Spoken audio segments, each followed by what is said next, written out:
जीवन में भय किसने नहीं देखा। मृत्यु का भय, अपनों के चले जाने का भय, असफलता का भय, हिंसा का भय।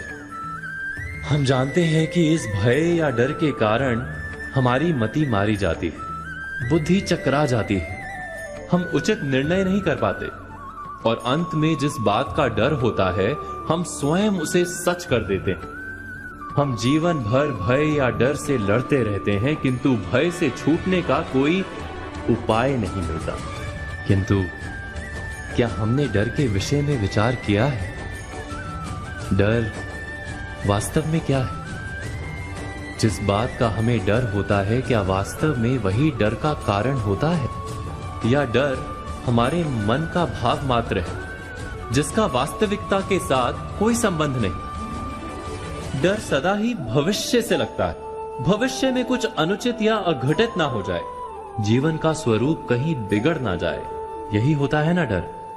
और भविष्य तो सदा ही अनजान रहता है, इसलिए हम कभी वास्तव में डर से छूट ही नहीं पाते, कभी निर्भय हो ही नहीं पाते। भय हमारे अज्ञान का परिणाम है, क्या ये सच नहीं?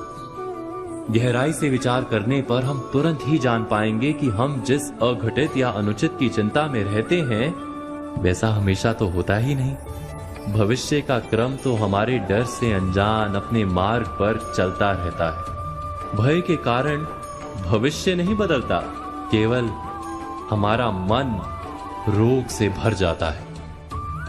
किंतु हमारा मन यदि स्वस्थ रहे, हृदय यदि स्थिर रह पाए, तो हम संकट को पराजित कर सकते हैं और जीने का सुख प्राप्त कर सकते हैं। भयभीत मन सुख मिलने पर भी भोग नहीं सकता। जिस क्षण हमें ज्ञान हो जाता है कि भविष्य पर हमारा अंकुश नहीं किंतु अपने मन पर अवश्य अंकुश है, उसी क्षण हम भय को पराजित करके निर्भय बन सकते हैं।